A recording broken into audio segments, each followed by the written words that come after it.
Gwapo talaga ni Sir DJ, oh. Yung height na 5 Ay, ilongga ako. Ilongga ako, DJ. Ano ma'am? 5'3" ako. Ilongga? Ilongga man ko. Ah, Ilongga, gali. Oh. Oo. Oo.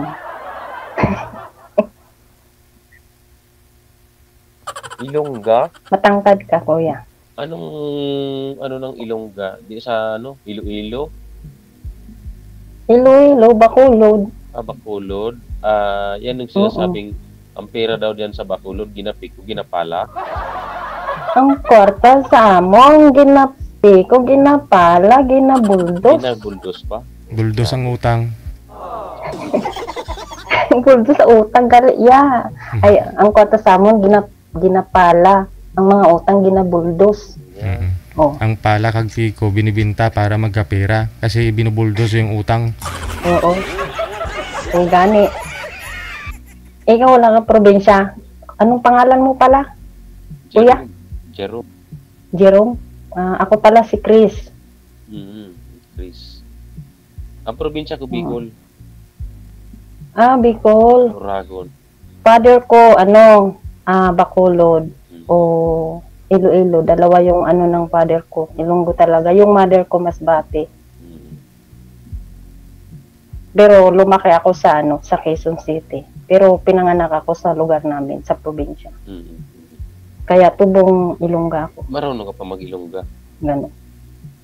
Oo, kabalumang ko mag-Ilongga. Ay, naaman. Malambing ang Ilongga magsalita.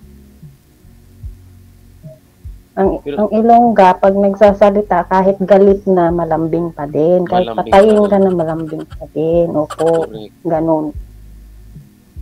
Pero madam, kung hindi ka tatanungin ng edad mo, kung uhulaan ko na hindi tatanungin yung edad mo, parang 35 ka lang. Ano? Bolero ka naman, kuya. Hindi nga totoo. Pag hindi magtatanong, akala ko mas maedad ako sa iyo. Tanggalin ko salamin kung baka pag sinabi mo, ay, 55 na yan. Hindi naman pa siya. Sana all. Hindi, blurred mata ko pag walang salamin. Okay. Ano ang tingin mo? Paano nagbe-blurred? Hindi, siya. May kasing mata ko, may grado. May grado. Bulag na. Okay. Ako naman naapektuhan din ako sa welding. Pagka malapitan, makikita mo yung namamaga. Namumula. Magkano naman ang income mo diyan? Sa resort mo? 700 din ang isang araw. 700. Ano ka? Skilled worker ka? Skilled? Diyan? Skilled na rin. Ano nga? Dami kong ngayon? Dami kong walang pasok na araw ngayon gawa ng bagyo. Narinig mo yan? May banggaan na naman. Narinig mo yan, wangwang? Ano yata yun? Ambulansya? Hindi. Pulis. Ganun dito. Ang bahay kasi namin nasa highway lang. Nasa city kami, malapit sa airport ng Jeddah. Naririnig mo yung mga bahay ng amo ko, hindi bahay namin. Correction yun.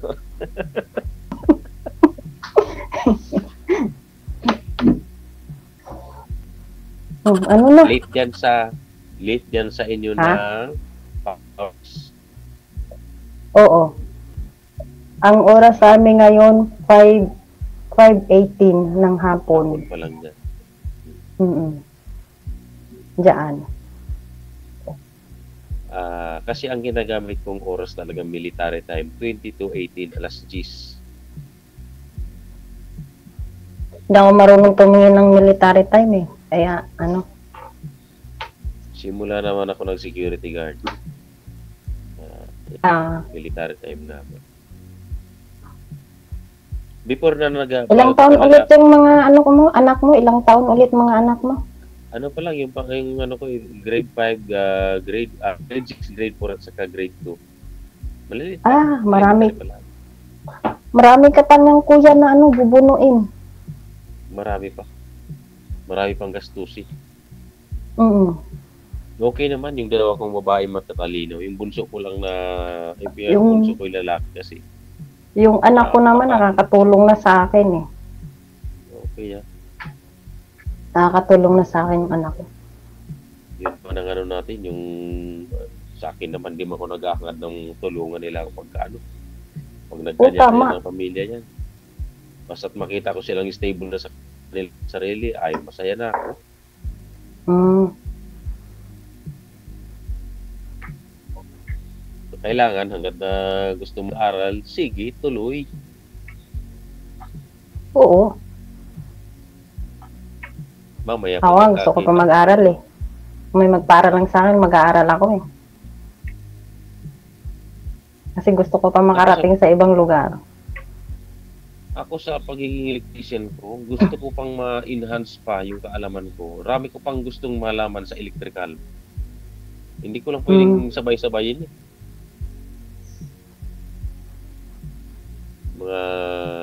Marami lalo sa sa gusto ko maging master electrician. Gusto ko makatapos ng RT. Wala naman kasi mga training center dito na libre. Lahat gagastusan mo talaga. Ang layo. Tapos abala pa, mawawalan ka pa ng sahod araw-araw. Ay, nawala niyata akong signal.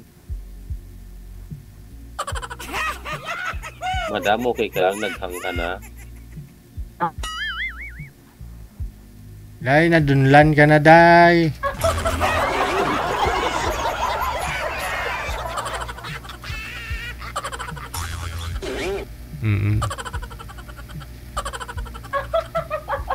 Wala na. Ano mo na lang siguro, sir, i-PM mo na lang si ma'am, ha? Tuloy-tuloy po yan, no? Connected na rin po kayo sa isa't isa para ano po. Okay, sige. Thank you so much. Magandang gabi. Thank you. Alright. Nanigas na si ma'am.